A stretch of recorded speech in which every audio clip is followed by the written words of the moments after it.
اللَّهُ لِيُذْهِبَ عَنْكُمُ الرِّجْسَ۔ انما یہ حسر کے لیے آتا ہے، یعنی کہ اللہ پاک فرما رہا ہے تمام برائیاں، تمام نجاست، تمام ناپاکیاں سے اللہ تبارک و تعالیٰ نے ارادہ کر لیا ہے اہل بیت کو پاک کرنے کا۔ ہر نجاست، توجہ کرنا، ہر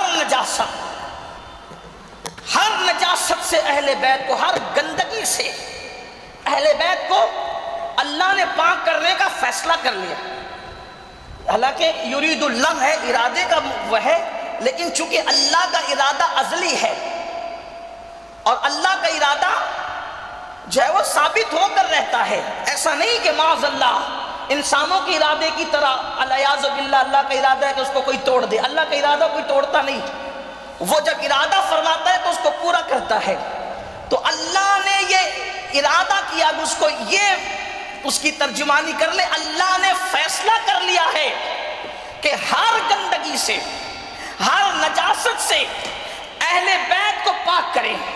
وَيُطَهِّرَكُمْ تَطْهِيرًا، ایک تو ابتدا میں انما فرمایا، یعنی ہر گندگی سے، ہر گندگی، جتنی گندگی تمہارے ذہن میں آ سکتی ہے، شک، قتل، جھوٹ، مکر، غیبت، دغا، زنا، بدفعلی، جو گندگی آپ کے ذہن و دماغ میں آ سکتی ہے قیامت تک کسی کے دماغ میں آئے گی، ان تمام نجاستوں سے اور گندگیوں سے اللہ نے اہل بیت کو پاک کیا۔ اور آخر میں کیا کہا؟ تطہیراً۔ یہ تطہیراً کی تنوین کے ساتھ جو آیا، یہ تنوین بتا رہی ہے کہ اللہ اہل بیت کا ذکر کرتا ہے تو یہ تنوین احترام اور تعظیم کا فائدہ دیتی ہے۔ تب معنی کیا ہوا؟ وہ خدا ہو کر بھی جب ذکر اہل بیت کرتا ہے تو احترام کے سیغے کے ساتھ کرتا ہے، اور بتاتا ہے کہ میں خدا ہو کر جب محمد اور آل محمد کا ذکر کرتا ہوں تو تعظیم کے سیغے کے ساتھ کرتا ہوں۔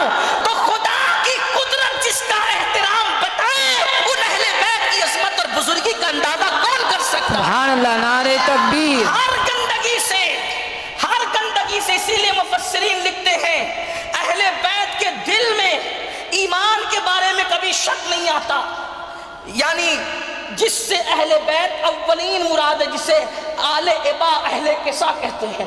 یہ آل ابا اہل قصہ کون ہے؟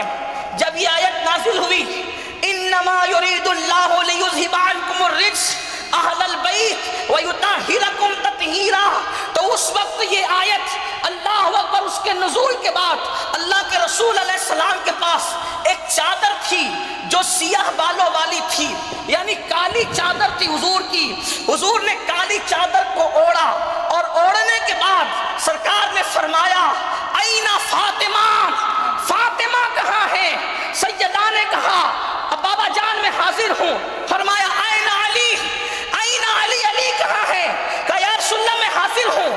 حسن پاک کو ایک زانوں پہ بٹھایا، حسین پاک کو دوسرے زانوں پہ بٹھایا، اور چاروں کو اپنی چادر میں یوں لیا، اور لینے کے بعد اللہ کے رسول علیہ السلام نے کہا اللہم ہؤلاء اہل بیتی، اے اللہ یہ میری اہل بیت ہے، انہیں ہر گندگی اور نجاست سے پاک کر دے، اور تو ان سے محبت کر، اور جو ان سے محبت کرے تو اس کو بھی اپنا محبوب بنا۔ نعرہ تکبیر، نعرہ رسالت، ذکر تاجدار کربلا، ذکر تاجدار کربلا، ذکر شان اہل بیت۔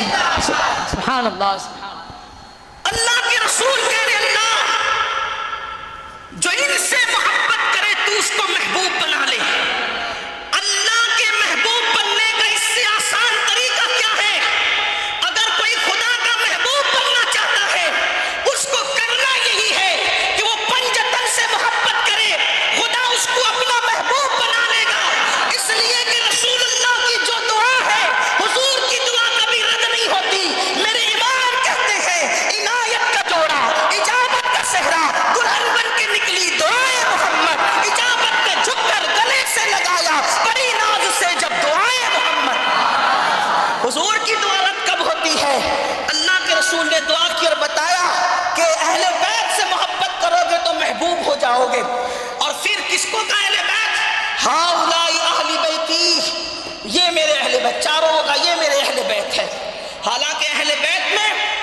حضور کی ازواج پاک بھی ہیں، اس پہ کوئی ہمارا اہل سنت کا اختلاف نہیں ہے، لیکن چونکہ یہ چاروں کے لیے کہا اور ان کے لیے کیا آیا، حالانکہ اس آیت کی برکت میں قیامت تک کے سادات شامل ہیں، لیکن اصل یہ چار ہے، باقی سب نسل ہے۔ اصل یہ چار ہے، باقی سب۔ حضرت ابو سعید خدری کہتے ہیں کہ یہ چار اس آیت میں شامل ہے، یعنی پنجتن پاک، ازواج پاک کا قول میں نے بیان کر دیا، اس کو دوبارہ ریپیٹ کرنے کی ضرورت نہیں۔ اللہ اکبر۔ ہر نجاست، یعنی یہ غلطی نہیں کر سکتے، یہ معصوم نہیں ہے۔ علی پاک، سیدہ فاطمہ، حسن مجتبی، امام حسین، یہ چاروں معصوم نہیں ہیں، یہ محفوظ ہے، محفوظ۔ اہل سنت کا ہمارا عقیدہ ہے معصوم نہیں ہے مگر محفوظ ہے، یعنی کہ غلطیاں اور خطائیں ان کے قریب سے بھی کبھی ہو کر کے گزر نہیں سکتی۔ آپ کہیں گے یہ غلطی نہیں کر سکتے، میں نے کہا بالکل نہیں کر سکتے۔ لوگ کہتے ہیں کیوں نہیں کر سکتے، جب معصوم نہیں ہے تو انسان ہے، غلطی تو کریں گے نا۔ میں نے کہا اللہ نے حفاظت میں لیا اور کہا یرید اللہ لیذھب عنکم الرجس اہل البیت ویطہرکم تطہیرا۔ اگر کسی کے نزدیک ہے تو ذرا بتاؤ کہ وہ غلطی کون سی تھی، بتاؤ تو لا کر کے، ورنہ ہم سے پوچھو تو ہم بتائیں گے۔ لوگ سیرت النبی کے جلسے میں جب رسول اللہ کی ہجرت بیان کرتے ہیں، میرے جوانوں توجہ سے سننا، میں سیرت کے حوالے سے بات کروں۔ لوگ ربیع الاول میں سیرت النبی کے جلسے کرتے ہیں، تو سیرت النبی کے جلسے میں جب ہجرت بیان ہوتی ہے تو لوگ کہتے ہیں رسول اللہ اپنی اونٹنی قصوہ پر بیٹھے ہوئے تھے اور مدینے جب پہنچے تو مدینے منورہ میں ہر آدمی کہتا تھا حضور میرے گھر آئے، میرے گھر آئے، میرے گھر آئے۔ اللہ کے رسول نے اس اونٹنی کی نکیل چھوڑ دی، فرمایا مجھے کس کے گھر جانا ہے، یہ اونٹنی معمور من اللہ ہے، یہ جہاں جائے گی وہی میری قیام گاہ ہوگی۔ پتا چلا اگر حضور کسی اونٹنی پر بیٹھ جائے تو وہ غلطی نہیں کرتی، جس اہل بیت کو اپنے اوپر بٹھایا کرے وہ غلطی کیسے کرتی۔ سبحان اللہ، نعرہ تکبیر، نعرہ رسالت، ذکر تاجدار کربلا۔ اونٹنی تو جانور ہے، جانور، حضور جس میں بیٹھ جائے۔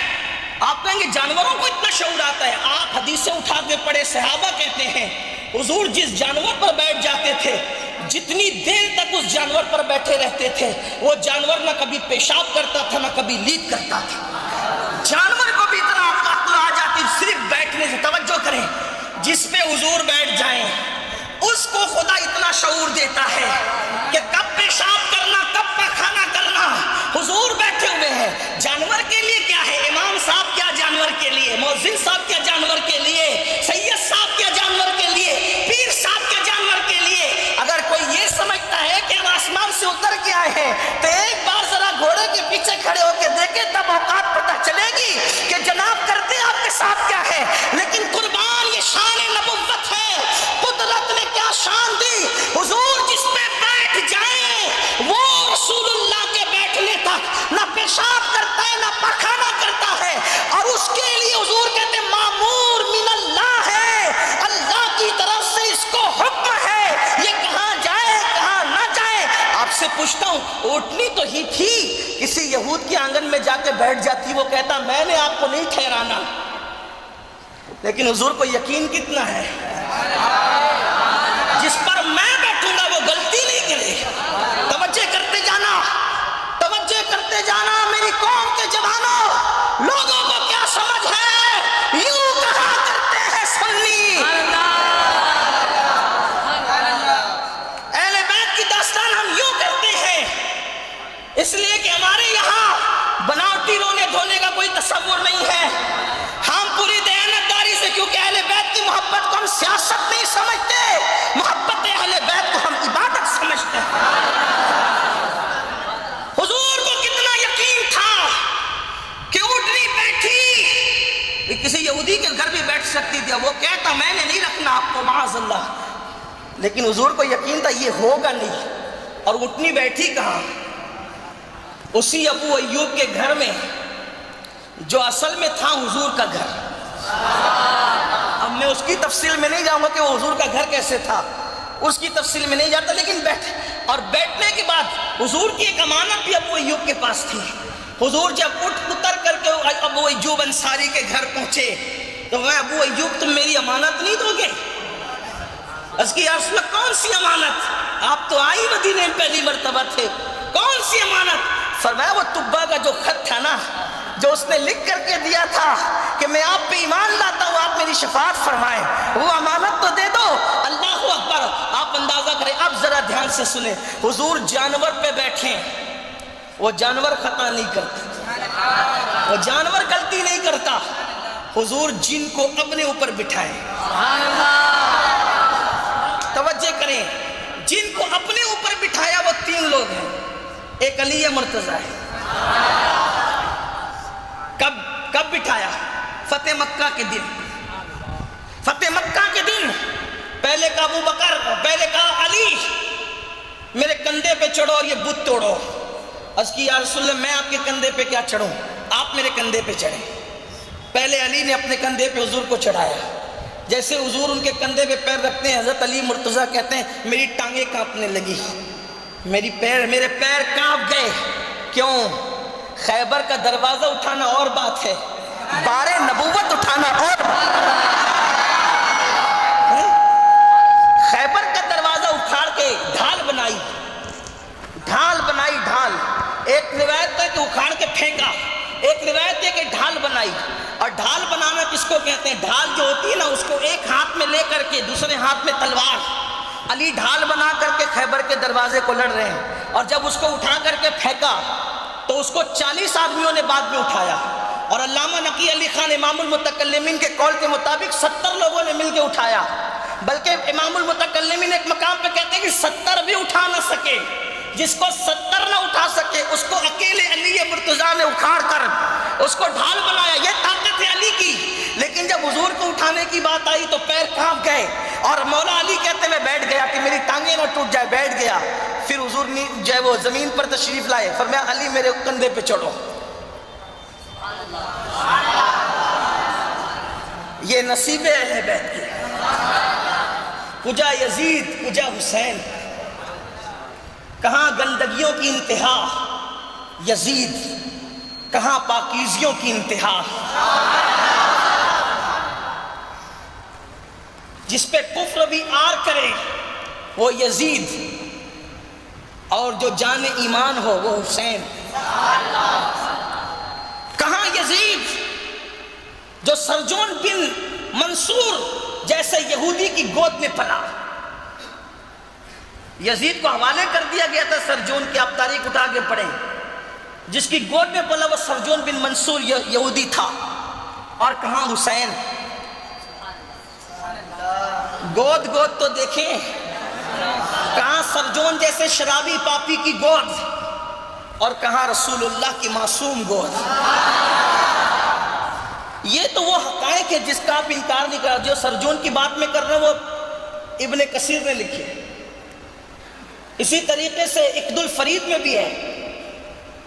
اسی طریقے سے میں سمجھتا ہوں کہ جتنے لوگوں نے کربلا لکھا اس نے سرجون کا ذکر ضرور کیا جس کی گود میں یزید پلا. اگر صحابی کی گود میں پلا ہوتا تو اتنا کمینہ نہیں ہوتا، لیکن ان کی مصروفیتوں نے یزید کو وہ گود نصیب نہ ہوئی. اور یہودی کی گود میں حالات ایسے بن گئے تھے، پڑ گیا ادھر. سرجون اس کو پالتا رہا. جس کو تفصیل پڑھنا ابن کثیر کی طرف جائے ادھر پڑھے. لیکن اتنا کہتا ہوں، کیا نصیب اہل بیت کے. رسول اللہ نے اپنے کندھوں پہ علی کو سوار کیا. مولائے کائنات کہتے ہیں میں جب حضور کے کندھوں پہ چڑھا تو ایسا لگتا تھا میرا سر آسمان کو چھو رہا ہے. اتنا بلند ہو گیا میں، ایسا لگتا تھا میرا سر آسمانوں کو چھوتا ہے. یہ مقام ہے علی مرتضیٰ حسن حسین کے بابا کا، حسنین کریمین کے بابا کا. آپ غور کریں یہ شرف کس کو نصیب ہوا. یہ برکتیں یہ حضور کی عطا ہے، جس کو جو چاہیں دے دیں. نبی مختار کل ہیں، جس کو جو چاہیں عطا کر دیں. نبی مختار کل ہیں. اگرچہ ہمارے عقیدے میں اہل سنت کے عقیدے میں افضل البشر بعد الانبیاء بالتحقیق سیدنا ابو بکر صدیق ہے، اور صدیق ہی ہے. لیکن حضور کی عطا جسے جو چاہے عطا کر دے. نبی مختار کل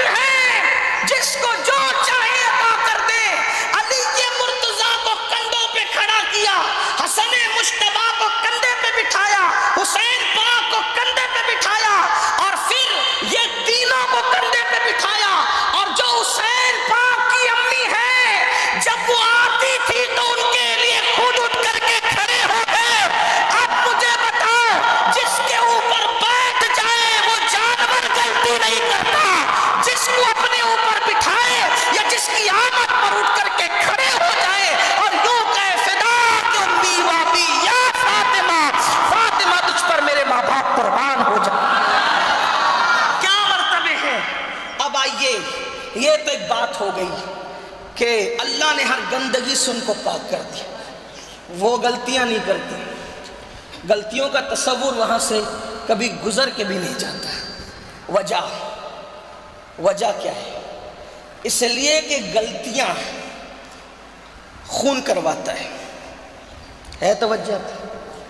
جب بار پڑے نا تو آپ سبحان اللہ کہنا بند کر دینا، تو مجھے لگے گا کہ آپ کو میری بات سمجھ میں نہیں آ رہی، آپ تھک گئے ہیں، تو میں اپنی بات مکمل کر لوں گا۔ کوئی ایسی بات نہیں ہے، کوئی ایسا کورس نہیں ہے کہ جتنا یاد کر کے اتنا سنا دیا، ایسا نہیں ہے۔ پہلی بات تو میں یاد کر کے آیا بھی نہیں ہوں، یہ تو فیضان اہل بیت ہے، یا یاد کی ہوئی نہیں ہوتی ہے۔ ہاں تو اس لیے آپ جہاں تھکیں گے وہاں بات ختم ہوگی، کل ہوگی بات، کیونکہ آقاؤں کا ذکر ہو تو پھر زندہ دلی کے ساتھ ہو، زبردستی نہ بیٹھنا ہے اور نہ وہ زبردستی بات کرنا ہے۔ ہم تو کہتے ہیں ان محفلوں میں زہرا جس پر نظر کرم فرما دے، بس وہی لوگ آتے ہیں، وہی لوگ بیٹھتے ہیں، وہی دامن بھرتے ہیں۔ لوگ کہتے ہیں بی بی زہرا کی شان کیا؟ میں نے کہا لوگ یا غوث المدد کہہ کے زندگی گزارتے ہیں، غوث اعظم یا زہرا کہہ کر کے اپنی بگڑیاں بناتے تھے۔ ذرا اس سیدہ زہرا کی عظمت کا اندازہ کریں کوئی، جو حسنین کریمین کی امی ہے۔ تو عرض یہ کر رہا تھا، ایک تو یہ آپ نے بات سن لی کہ وہ ہر گندگی سے، ہر نجاست سے پاک ہے، یعنی کہ وہ جو 4 نفوس ہے، ابھی وہ 4 کی ہی بات ہو رہی ہے۔ کون؟ علی کے مرتضیٰ، سیدہ فاطمۃ الزہرا، امام حسن مجتبیٰ اور حسین پاک شہید کربلا، یہ 4، ان سے کبھی کوئی زنا، کوئی بدفعلی، کوئی جھوٹ، کوئی گندگی، کوئی مکر، کوئی دغا نہیں ہو سکتا، کیونکہ اللہ نے ان کو پاک کیا۔ وَيُطَهِّرَكُمْ تَطْهِيرًا، ان کو پاک کیا اللہ تعالیٰ نے، ہر گندگی سے، نجاست سے پاک۔ یہ بات ہو گئی۔ اب جب اللہ نے ان کو پاک کیا تو غلطی کیوں ہوتی ہے؟ خون غلطی کراتا ہے۔ یہ تھوڑا فلسفیانہ میٹر آ گیا، خون غلطی کراتا ہے۔ دیکھو کوئی بچہ اگر بدماشی کرے نا رستے میں، یہ جا رہا ہے اس کا برقع کھینچے، وہ جا رہا ہے اس کو چڑھا دے، وہ جا رہا ہے اس کو پتھر مار دے، تو کیا کہتے ہیں؟ بڑا بدماش ہے۔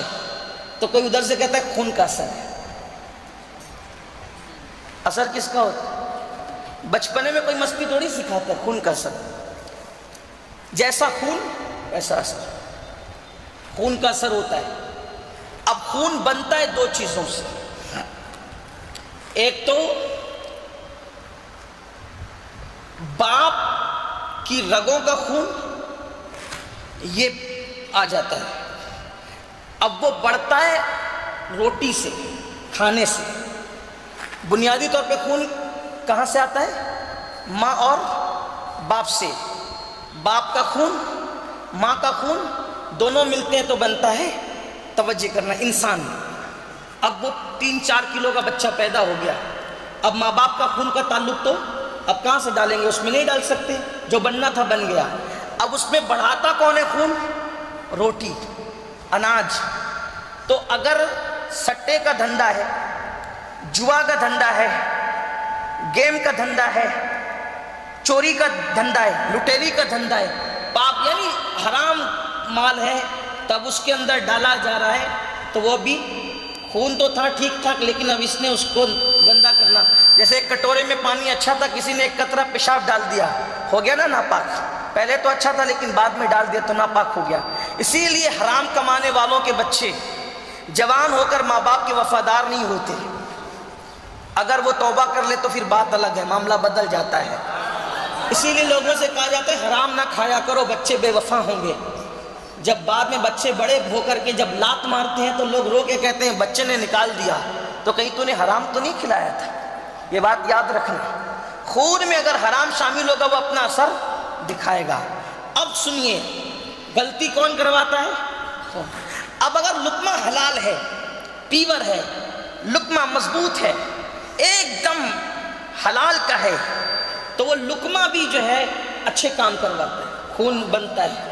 یہ جو کچھ ہوتا ہے نا دل سخت ہوتے ہیں لقمے کی وجہ سے، یا ماں باپ کا اصل خون یا لقمہ، یا ماں باپ کا اصل خون یا لقمہ، اچھی یا برائی دونوں چیزوں پہ یہ ڈیپینڈ کرتا ہے۔ اب جن کے بارے میں کہا جا رہا ہے کہ یہ غلطی نہیں کرتے، ان کے اندر خون کس کا ہے اور وہ خون کیا ہے؟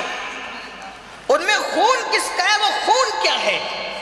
میں چیلنج کرنے والا آدمی نہیں ہوں، لیکن اس مقام پر میں ہر یزیدی کو چیلنج کر کے کہتا ہوں، ذرا اس خون کی پیورٹی پر آ کر کے بات کریں، پھر یزید کو تولیں، پھر یزید کو تولیں کہ یزید کی اوقات کیا، وہ تو شراب پی رہا ہے، بیت المال کا کھا کھا کر کے وہ بڑا ہوا ہے۔ آپ کیا بات کر رہے ہیں یزید کی؟ یزید تو ذکر کے قابل ہی نہیں ہے، مجبوراً آپ ہمیں کہنے پہ مجبور کرتے ہیں کہ اس کا بھی کوئی تذکرہ آ جائے، ورنہ ہم تو اس کی بات ہی کہ اس کو اس قابل ہی نہیں سمجھتے کہ اس کی بات کریں۔ تو جو یہاں خون ہے، خون حسن پاک میں، حسین پاک میں، علی مرتضیٰ میں، سیدہ فاطمہ میں، وہ خون کس کا ہے؟ تو میرے امام اہل سنت اس سے پردہ اٹھاتے ہیں اور کہتے ہیں خون خیر الرسل سے ہے جن کا خمیر۔ خمیر کس کو کہتے ہیں؟ جیسے پاؤ روٹیاں بنتی ہے، بٹر بنتے ہیں، روٹی بنتی ہے، تو جو خمیر ہوتا ہے اس سے بنتی ہے۔ بات سمجھ میں آتی ہے؟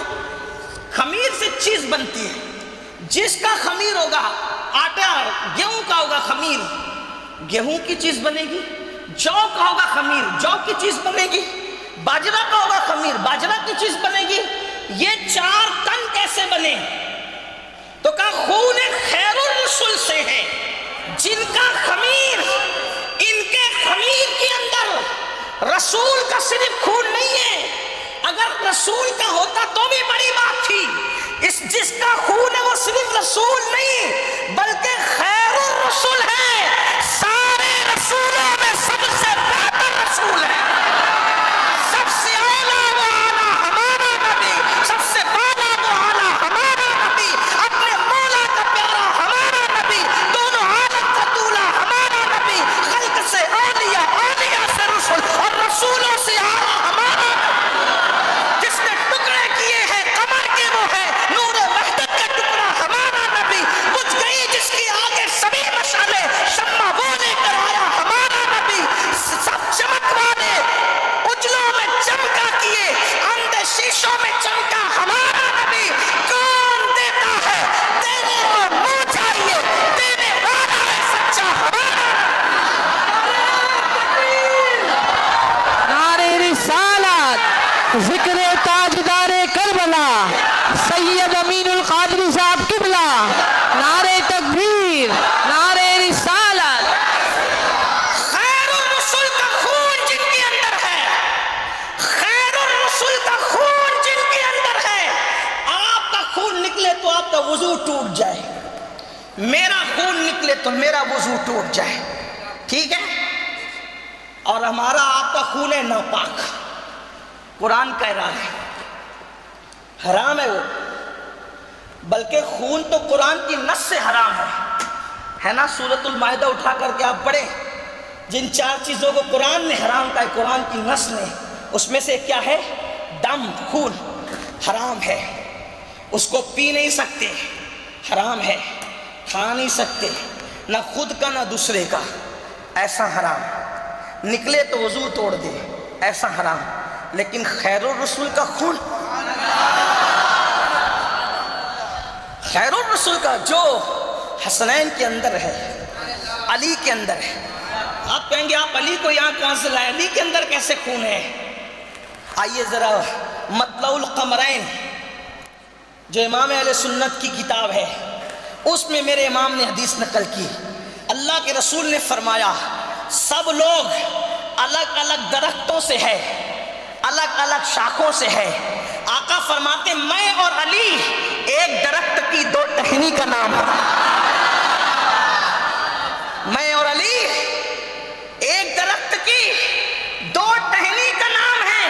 اب ذرا اندازہ کریں، وہی خون ہے، وہی خون ہے، علی میں بھی وہی خون ہے، کیونکہ رسول اللہ کے دادا اور علی مرتضیٰ کے دادا ایک ہی عبد المطلب، خون اصل وہی ہے، اصل نسل صفا۔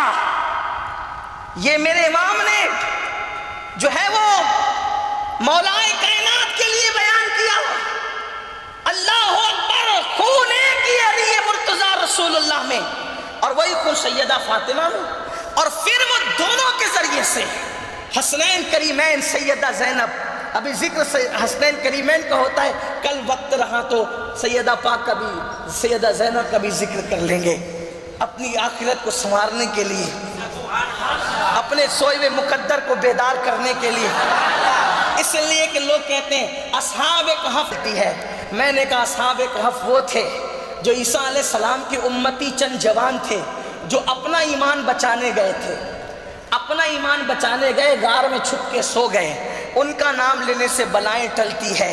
یہ امتی نہیں ہے صرف یہ، اور وہ بھی عیسیٰ علیہ السلام کے نہیں، وہ تو صرف جناب عیسیٰ کے امتی تھے شان والے، لیکن یہ تو امتی بھی ہیں، صحابی بھی ہیں، اولاد بھی ہیں، اور وہ اپنا ایمان بچانے گئے، چھپ کے سو گئے۔ حسین اپنا نہیں، قیامت تک کے ہر مومن کا ایمان بچانے گئے، اور وہ چھپ کے نہیں سوئے بلکہ میدان کربلا کے جنگل کو قیامت تک کے لیے رشک جنت بنا دیا۔ کہاں اپنا ایمان بچانے والے اور کہاں پوری امت کی کشتی کو ترانے والے؟ تو ان کا نام لینے سے بلائیں ٹلتی ہو تو ان کا نام لینے سے بلائیں کم رہنے والی ہیں۔ خون خیر الرسول سے ہے جن کا خمیر، رسول اللہ کے خون سے ان کا خمیر ہے، ان کی پاکیزہ طینت پہ لاکھوں سلام۔ اب یہ خون رسول اللہ کا خون ہے، حضور کا خون ہے، کسی میں ہمت جو اپنے خون کے بارے میں ہم نے باتیں کی کوئی کہہ سکتا ہے؟ حضور کا خون پاک، رسول پاک، رسول کا خون پاک، اس لیے ہم کہتے ہیں پنجتن پاک، اللہ نے ان کو پاک کیا۔ اور وہ خون کیسا ہے؟ ایک حدیث پڑھ کے آگے بڑھتا ہوں۔ رسول اللہ صلی اللہ علیہ وآلہ وسلم نے حجامہ کروایا، کٹورے میں خون نکال کر کے رکھوایا۔ ایک صحابی آئے، ان سے کہا حذیفہ یہ خون لے جاؤ اور ایسی جگہ ڈالو جہاں کسی کا پیر نہ پڑے۔ حذیفہ صحابی تھے، لے گئے، ادھر ادھر دیکھا، سوچا آج نہیں کل تو پڑے گا۔ یہاں پہلے مسجد نہیں تھی، ابھی ہے نا؟ پہلے بستی نہیں تھی، ابھی ہے۔ کل کون کہہ سکتا ہے کہ یہاں بستی رہے گی؟ کوئی گارنٹی؟ تو آج کہیں ڈال دوں، کل کسی نہیں پڑھنا۔ سرکار نے فرمایا شاید تو پی گیا، جی یا رسول اللہ پی گیا۔ حضور نے نہیں کہا توبہ کر، حرام کام کیا، خون پینا تو حرام ہے، نہیں، فرمایا تجھ پہ جہنم کی آگ حرام ہو گئی۔ جس کے پیٹ میں ایک کٹورا جائے، توجہ کریں، جس کے پیٹ میں کٹورا جائے اس پر جہنم حرام ہو جائے۔ اچھا جہنم حرام ہوگی کس سے؟ کہ اب کوئی غلطی نہیں ہوگی؟ بات سمجھ میں آتی ہے کہ نہیں؟ بھئی جہنم میں کون نہیں جائے گا؟ جو غلطی سے بچے گا، یہی تو معنی ہوا۔ دوسری چیز، حذیفہ کوئی مومن رہے یا نہ رہے لیکن تو مومن رہے گا۔ بھئی جہنم حرام ہونے کا مطلب تو یہ نکل رہا ہے نا کہ مومن رہے گا تب جنت میں جائے گا، غلطی نہیں ہوگی، گناہ نہیں ہوگا، کفر نہیں ہوگا، شرک نہیں ہوگا، گمراہ نہیں ہوگا۔ کیوں؟ ایک کٹورا خون چلا گیا پیٹ میں، ان سب چیزوں سے حذیفہ تو محفوظ رہے گا۔ جس کے پیٹ میں کٹورا جائے اس کی حفاظتوں کا یہ انتظام کیا جاتا ہے، اور جس کو سر کے بال سے لے کر پیر کے ناخن تک نبی کے خون سے بنایا جائے، ان کی حفاظتوں کے اہتمام کا عالم۔ نعرہ تکبیر، نعرہ رسالت، ذکر تاجدار کربلا، ذکر شان اہل بیت، سبحان اللہ سبحان اللہ۔ ایک کٹورے پیے، کیونکہ کہ نبی کا خون آ گیا ہے، پیٹ میں، صرف پیٹ میں آ گیا، اس کی شان یہ ہو گئی کہ تجھ پہ جہنم حرام ہو گئی، اور ادھر مکمل، صرف مکمل نہیں، خون تو ہے ہی۔ سیاہ کی حدیث اٹھا کے دیکھیں، صحابہ کہتے ہیں حسن اور حسین رسول اللہ کے مشابہ تھے۔ زید بن ارقم کی حدیث اٹھائیں کہ رسول اللہ کے مشابہ تھے امام حسین، امام حسن تو بہت زیادہ مشابہ تھے، حالانکہ ایک مقام پر یہ بھی حدیث آئی ہے سر سے سینے تک امام حسن مشابہ تھے، اور سینے سے پیر تک امام حسین مشابہ تھے، اور میرے امام اس کو یوں بیان کرتے ہیں، ایک سینے تک مشابہ، ایک وہاں سے پاؤں تک، حسن سبتین ان کے جاموں میں ہے نیما نور کا۔ اب یہ بنتے کیسے ہیں؟ تھوڑا سا حیا کے پردے میں اس طرف جاتے ہیں، یہ بنتے کیسے؟ کوئی تقابل ہی نہیں ہے میرے بھائی۔ فاطمہ جیسی ماں ہو، سیدہ طیبہ، ہم تو یوں بھی روا روی میں نام لینا گوارا نہیں کرتے، بلکہ ہم تو کہتے ہیں کہ جب بھی ان کے نام آئے القاب کے ساتھ آئے، آداب کے ساتھ آئے، لیکن تقریر میں بار بار لیتے ہیں، اس لیے ہر مرتبہ یہ تسلسل نہیں باقی رہ سکتا، لیکن پوری محفل میں ایک بار تو القابات کے ساتھ لے لیا جائے۔ سیدہ، طیبہ، طاہرہ، عابدہ، زاہدہ، راقیہ، ساجدہ، ام ابیہا، ام الحسنین، عالمہ غیر معلمہ، ملکہ فردوس بری، مخدومہ کائنات، خاتون جنت، خاتون قیامت، کیا شان ہے۔ ایک مرتبہ اللہ کے رسول علیہ السلام نے فرمایا، فاطمہ کیا تو اس بات پہ خوش نہیں ہے کہ تو تمام جہان کی عورتوں کی سردار ہے؟ اس پہ دھیان دے، تو تمام، یہ حدیث بھی سیاہ کی ہے، سیاہ ستہ میں ہے، اتنی کثرت سے یہ حدیث لکھنے والوں نے لکھی، شیخ عبدالحق محدث دہلوی نے لکھی، امام قسطلانی نے لکھی، اسی طریقے سے سید محمد بلگرامی نے لکھی، اسی طریقے سے امام اہل سنت سیدی اعلیٰ حضرت نے تو کئی رسائل میں لکھا، ارات الادب کے اندر آپ نے لکھا، اس طریقے سے اور بھی۔ کیا سیدہ سے فرمایا کیا تم اس بات پہ خوش نہیں ہو؟ توجہ کیجئے کہ تم تمام جہانوں کی عورتوں کی سردار ہو۔ سیدہ تھی، کوئی بول سکتا ہے، وہ کوئی دم مار سکتا ہے؟ لا ترفعوا اصواتکم فوق صوت النبی، کوئی تو اونچی آواز سے بات بھی نہیں کر سکتا۔ یہ سیدہ بابا سے پیار کرتی تھی، پلٹ کر پوچھ لیا، ادب سے ہی پوچھا، بابا آپ کہتے ہیں میں تمام جہان کی عورتوں کی سردار ہوں، اس پہ خوش نہیں؟ سردار تو مریم بھی ہے، عیسیٰ کی امی بھی تو عورتوں کی سردار ہے، آپ ہی نے فرمایا، سرکار نے فرمایا میری اگر ان کی شان بیان ہو تو کیا بیان ہو، بلکہ ایک بات اور سنیں، آپ نے تو اس کو بار بار سنی ہوگی لیکن عنوان کی مناسبت سے سنیں، حسین جس ماں کی گود سے پیدا ہوتے ہیں اس ماں کی شان یہ ہے، جب قیامت کا دن ہوگا اس دن سب کانپتے ہوں، یہی ہے حدیث ہے، تواتر کے ساتھ سب کانپتے ہوں گے، نفسی نفسی سب کی زبانوں پہ، وہاں ہوگا کسی کا کچھ؟ قرآن کہتا ہے الاخلاء یومئذ بعضهم لبعض عدو، تمہارے جتنے دوست ہیں وہ سب دشمن ہو جائیں۔ قرآن اس دن کے لیے کہتا ہے یوم یقوم الروح والملائکہ صفا لا یتکلمون الا من اذن، کہ جبریل اور سارے فرشتے اللہ کی ہیبت سے کانپیں گے۔ حدیث میں آیا ہے تمام نبیوں کی زبان پہ نفسی نفسی ہوگا۔ یا تفضیل کی بات نہیں کر رہا ہوں، غلط مطلب مت لے جانا، صرف فضیلت جو ہے وہ فضائل کی بات کر رہا ہوں، افضلیت کی بات نہیں ہو رہی ہے۔ نبی مختار کل ہیں، جس کو تو چاہے عطا کر دیں، مفہوم مخالف مراد مت لینا۔ اس دن کیا ہے، سب کی زبان پہ نفسی نفسی۔ کوئی کس کا بیٹا ہے؟ اولاد یعقوب ہے، بنی اسرائیل ہے، سب تھر تھر کانپ رہے، وہ بنی اسرائیل، وہ تو جہنم میں بھی جا رہے ہوں گے، ان کا ذکر آیا ہے قرآن میں جگہ جگہ، وہ بھی اولاد پیغمبر ہے، توجہ کرنا، اولاد نبی ہے، وہ بھی اولاد یعقوب ہے، بنی اسرائیل جن کو کہتے ہیں۔ جو اپنے آپ کو کبھی یہودی کہتے، کبھی نصرانی کہتے، کبھی کچھ کہتے، اور بھی جہنم میں جا رہے ہیں۔ نوح علیہ السلام کا بیٹا جہنم میں جا رہا ہوگا، ابراہیم علیہ السلام کا چچا آزر بچو کی شکل میں جہنم میں داخل کیا جائے گا۔ یعنی وہاں کسی کی کچھ چلنے ولنے والی نہیں ہے۔ جہاں کسی کی نہیں چلے گی وہاں لوگ دیکھیں گے کہ حسنین کی امی کا مرتبہ کیا ہے،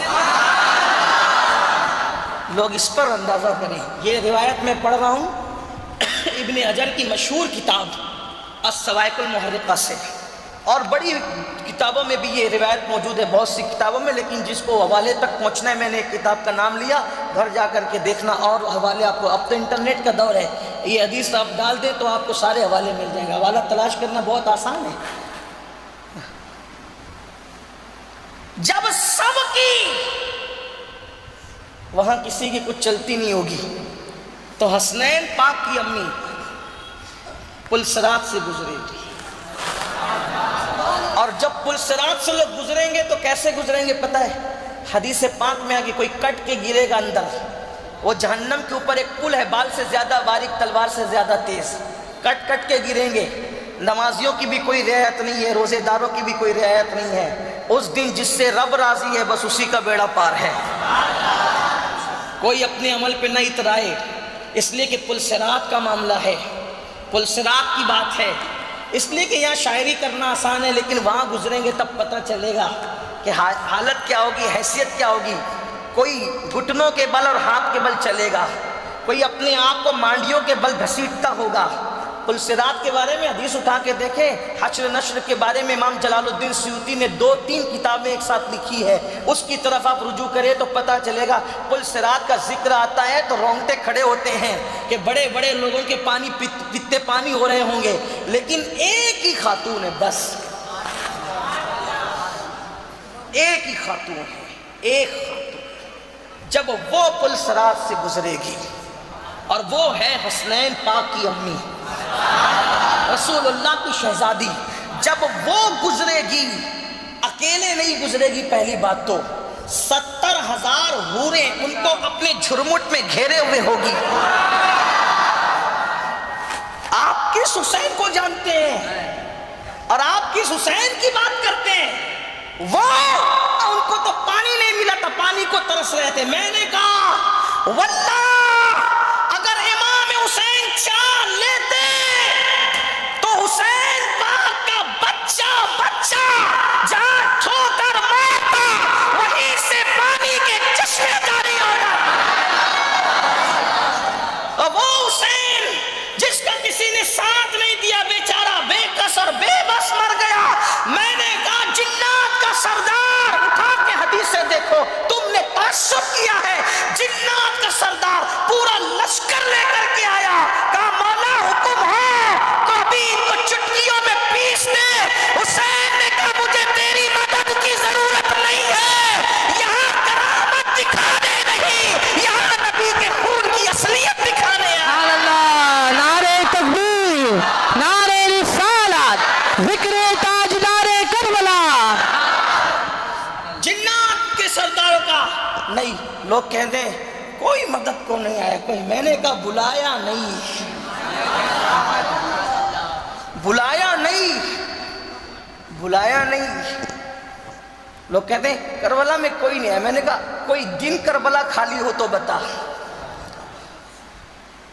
جب بلایا نہیں تھا، بلایا نہیں، کوئی نہیں آیا، آج بلا رہے ہیں تو لاکھوں لاکھ کی بھیڑ لگی ہوئی ہے نا۔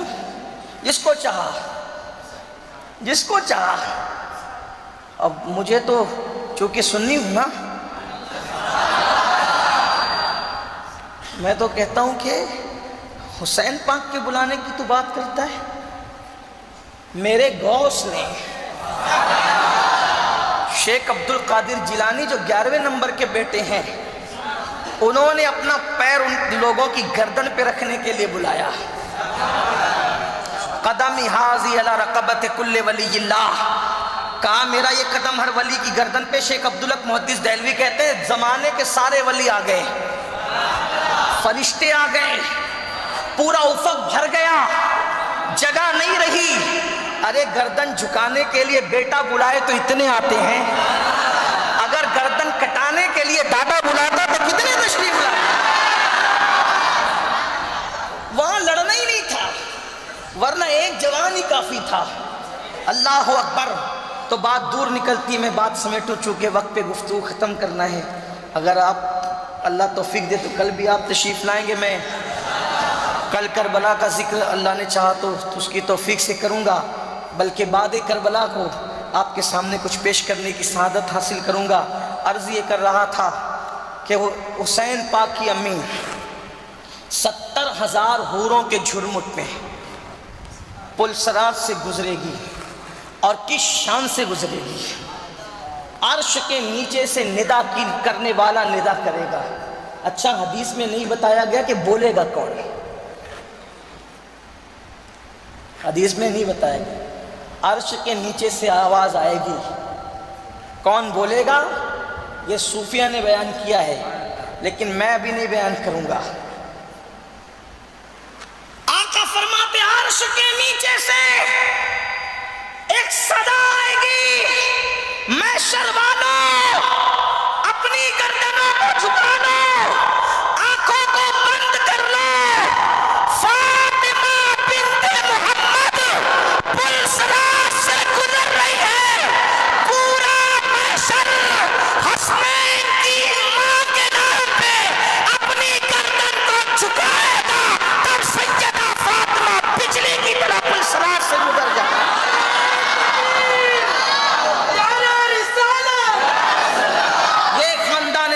ہے یہ رسول اللہ کا خان۔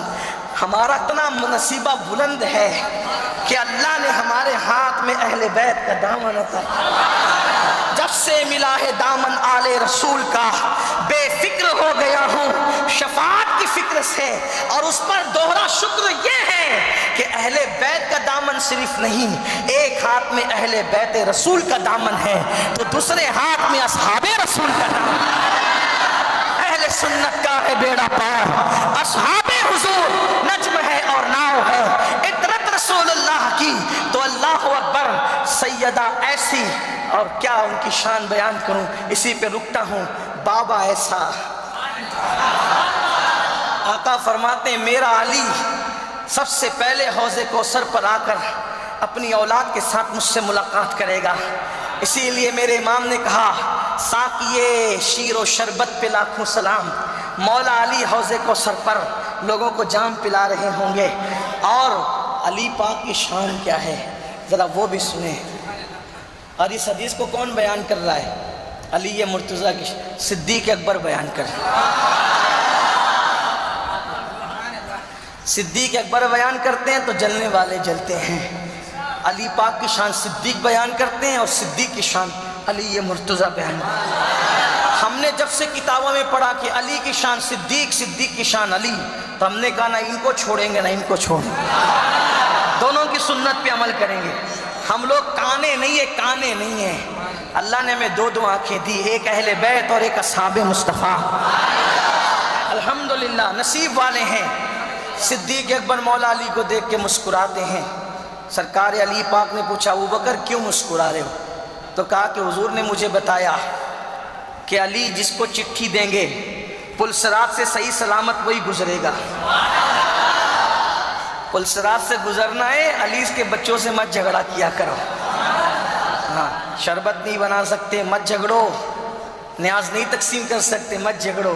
کیوں منع کرتے ہو؟ اب جب آپ اپنے اجتماع میں کہتے ہو کہ کتے کو پانی پلانے پہ جنت ملتی ہے، تو کتے کو پانی پلانے پہ جنت ملی، مومنوں کو اگر نام حسین پہ شربت کوئی پلا دے۔ کتے میں اور مومن میں فرق ہے کہ نہیں؟ کرتے ہو کہ نہیں کرتے؟ ذرا سوچو تو صحیح، لوگ کیوں منع کرتے؟ نہیں کیا کریں منع۔ ہاں اگر آپ کو اپنی جیب کی پڑی آپ نہ کریں، یہ نصیب کی بات ہے، یہ نصیب کی بات ہے۔ کسی کے پیسے سے شراب پی جاتی ہے، کسی کے پیسے کے شربت امام حسین کے نام پہ پی، نصیب کی بات ہے، یہ نصیب کی بات ہے، اللہ نے جس کا جو نصیب رکھا۔ تو عرض یہ کر رہا تھا کیا مولا کائنات صدیق اکبر نے مسکرایا، پوچھا مجھے حضور نے بتایا جس کو علی چٹھی دیں گے وہ پل صراط سے گزرے گا۔ ہاں اس لیے نعرہ حیدری پر منہ چھوٹا مت کیا کرو، کہا یہ نعرہ حیدری لگایا تو رافضی ہو گیا؟ نہیں، اہل بیت کی محبت رافضی نہیں بناتی، صحابہ کی گستاخی رافضی بناتی۔ اگر صحابہ کے احترام کے ساتھ محبت اہل بیت ہے، اسی کا نام تو سنیت ہے۔ ہاں لیکن نعرہ حیدری کے ساتھ صدیق اکبر کی عظمت کا نعرہ بھی لگا دیا کرو، ہاں، تاکہ دونوں محبتیں ادا ہو جائے۔ صدیق اکبر نے کہا حضور نے مجھے بتایا علی جس کو چٹھی دیں گے وہی پل صراط سے صحیح سلامت گزرے گا۔ دیکھو حضور نے تو سب بیان کر دیا، کھول کھول کے بیان کر دیا۔ چٹھی جس کو علی دیں گے، جس کو علی چٹھی دیں گے وہ پل صراط سے گزرے گا۔ علی پاک نے بھی مسکرا دیا، کہا میرے بھائی علی تم کیوں مسکراتے ہو؟ کہا تم سے کہا کہ جس کو علی چٹھی دیں گے وہ گزرے گا صحیح سلامت، اور مجھ سے کہا جو ابو بکر سے بغض رکھے اس کو چٹھی مت دینا۔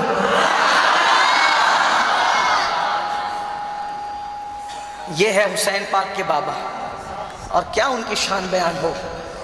کوئی کہتا ہے مجھے گنبد خضرا دیکھنے کے بعد موت آئے، کوئی کہتا ہے پیر کا روزہ دیکھنے کے بعد موت آئے، لیکن اللہ کے رسول جب علی پاک کو بھیجتے ہیں جنگ میں تو دعا کرتے اللہ جب تک میں علی کو نہ دیکھوں، جب تک میں علی کو نہ دیکھوں اس وقت تک مجھے دنیا سے نہ اٹھانا۔ چہرے علی میں رکھا کیا تھا جو رسول اتنی محبت کرتے تھے؟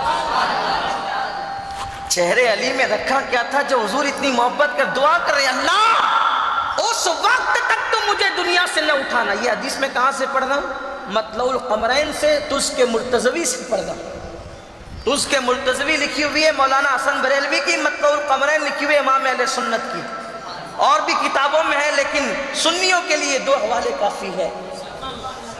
اس وقت تک نہ اٹھانا جب تک میں علی کو نہ دیکھ لوں۔ اور پھر میرے آقا فرماتے علی تو وہ ہے کہ جنت اور جہنم کو قیامت کے دن تو تقسیم کرے گا۔ جنت اور جہنم انتا قسیم جنت و جہنم، علی تو جنت و جہنم کو بانٹے گا، تو تقسیم کرے گا۔ اس لیے جہنم کہے گی علی جو تجھ سے محبت کرتا ہے یہ جنت والے ہیں، اور جو تجھ سے بغض رکھتا ہے اسے میرے حوالے کر دیا جائے، تو جہنم کے حوالے ہو جائیں گے وہ لوگ۔ یہ بابا ہے حسین پاک۔